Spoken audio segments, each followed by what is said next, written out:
சிறகடிக்க ஆசையில் ரோஹிணி மனோஜோட ஃப்ரெண்டை கல்யாணம் பண்ணிக்கலாம்னு நினச்சிட்டாங்க. ரோஹிணி ப்ரெக்னெண்ட்டாக இருக்கிற விஷயம் தெரிஞ்சும் மனோஜ் டிவோர்ஸ் கேட்குறாரு ரோஹிணி கிட்ட. ரோஹிணி மனோஜ் கிட்ட சொல்கிறாங்க, உனக்கும் அந்த குழந்தைக்கும் எந்த சம்மந்தமும் இல்லை, உன்னால் எப்படி மனோஜ் சொல்ல முடியுதுன்னு சொல்லி கேட்குறாங்க.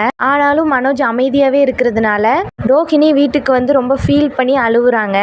ஒரு கட்டத்தில் ரோஹிணிக்கு யாரும் வேண்டாம், நம்ம சூசைட் பண்ணிக்கலான்னு தோணிடுது. உடனே மனோஜுக்கு கால் பண்ணி ரொம்ப வருத்தப்பட்டு பேசுகிறாங்க. மனோஜுக்கு தோணிடுது ரோஹிணி சூசைட் பண்ணிப்பாளோ அப்படின்னு சொல்லி பயந்து அவரோட ஃப்ரெண்டு கிட்ட ரோஹிணி வீடு வரைக்கும் போய் பார்த்துட்டு வாங்களேன்னு சொல்லி அனுப்புறாரு. மனோஜோட ஃப்ரெண்டு ரோஹிணியை தடுத்துடுறாரு. உடனே ரோஹிணி, நீங்கள் எதுக்கு இப்போ வந்தீங்கன்னு கேட்குறாங்க.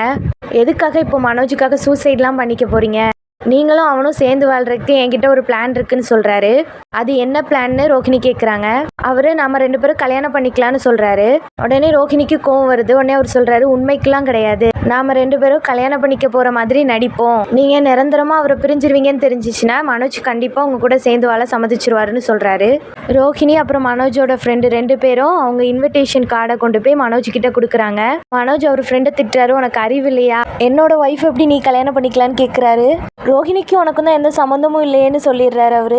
மனோஜ் உடனே ரோஹிணி கிட்ட போய் பேசுறாரு. நீ என்ன ரோஹிணி அதுக்குள்ள மறந்துட்டு இன்னொரு கல்யாணம் பண்ணிக்க போறியான்னு கேட்குறாரு. ஆமா மனோஜ், நானும் என்னோட குழந்தையும் தனியாக கஷ்டம்லாம் பட முடியாதுன்னு சொல்றாங்க. ரோஹிணி இன்னொரு கல்யாணம் பண்ணிக்க போறாங்க தெரிஞ்ச உடனே மனோஜ் ரொம்பவுமே வருத்தப்படுறாரு. மனோஜோட ஃப்ரெண்டு என்னடானா, இந்த கல்யாணத்தினால நம்ம 2 பேரோட ஃப்ரெண்ட்ஷிப் பாதிச்சிடக்கூடாதுன்னு டைலாக்லாம் பேசிட்டு கிளம்புறாரு. இது எல்லாத்தையும் கேட்ட மனோஜ் வேகமாக கல்யாண மண்டபத்துக்கு போய் கல்யாணத்தை தடுத்து நிறுத்துறாரு.